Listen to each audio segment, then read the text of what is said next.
ఇప్పుడు ఈ ఆకస్మిక తనిఖీలు అంటే ఏమైనా ఫిర్యాదులు వచ్చాయా, లేకపోతే మీకు ఎవరైనా అంటే ఏమైనా అనుమానాలు ఉన్నాయా, ఏమైనా దొరికిందా సార్ ఇప్పుడు మీరు చేసిన తనిఖీలలో? మాకు ఇంతకుముందు నుంచి కూడా కొన్ని ఫిర్యాదులు బేస్ చేసుకోవడము, మా సొంత ఇన్ఫర్మేషన్ మీద వర్కౌట్ చేయడము, వాటన్నిటిపైన కూడా దృష్టి సారించి ఈరోజు మా హైయర్ ఆఫీసర్స్ యొక్క ఇన్స్ట్రక్షన్స్ మేరకు ఈ యొక్క సర్ప్రైజ్ చెక్ చేయడం జరిగిందండి ఇక్కడ మణికొండ డిటిఓ ఆఫీస్లో.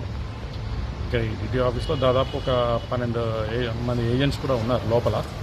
సో ఆ ఏజెంట్స్ని కూడా మేము విచారిస్తున్నాము. అట్లాగే ఈ స్టాఫ్ దగ్గర కూడా కొన్ని అన్వాంటెడ్ మెటీరియల్, అన్వాంటెడ్ ఇవి కూడా ఉన్నాయి. సో అవన్నీ కూడా ఎంక్వైరీలో భాగంగా అవన్నీ కూడా ఎంక్వైరీ చేస్తున్నాం. ఫైల్స్ అన్నీ కూడా తనిఖీ చేస్తున్నామండి ఇప్పుడు ఇక్కడ వచ్చిన తర్వాత.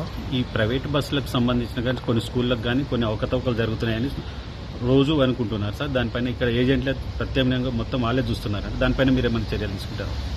ఇప్పుడు అదే తనిఖీల్లో భాగంగా అన్ని వెరిఫై చేస్తామండి. ఇది డీటెయిల్గా వెరిఫై చేసిన తర్వాత ఆ వెరిఫికేషన్లో ఏమైతే మాకు దృష్టికి వస్తాయో అన్నిటిపైన కూడా చర్యలు ఉంటాయండి. ఇప్పుడు ఏజెంట్ల దగ్గర ఏమైనా డబ్బులు దొరికేసి కొంతమంది ఏజెంట్ల దగ్గర కొన్ని డబ్బులు ఉన్నాయండి. అవన్నీ ప్రాసెస్లో ఉన్నాయి. వెరిఫై చేస్తున్నాం. ఇప్పుడే వచ్చాం కదా ఒక 2 hours బిఫోర్. సుమారు ఇంకా ప్రాసెస్ నడుస్తుందండి. సుమారు ఎంత ఉండొచ్చు సార్? ఉంది చూస్తున్నామండి. అంటే దాదాపు 12 మంది ఏజెంట్ల వరకు ఉన్నారు లోపల. సో వాళ్ళు యాక్చువల్గా ఏజెంట్లు ఆఫీస్లో ఏం పని ఉండదు, వాళ్ళకి రావాల్సిన అవసరం లేదు. అయినా కూడా ఉన్నారు కాబట్టి వీఆర్ వెరిఫైయింగ్ దట్. ఇప్పుడు దీంట్లో డిటిఓ గారు ఉన్నారు సార్ అక్కడ? డిటిఓ గారు ఉన్నారు సార్? డిటిఓ గారు అవైలబుల్ ఉన్నారు లోపల. కొంతమంది ఎంవీఐ అవైలబుల్ ఉన్నారు, వేరే స్టాఫ్ కూడా అవైలబుల్ ఉన్నారు. వాళ్ళందరినీ విచారిస్తున్నామండి. Thank you.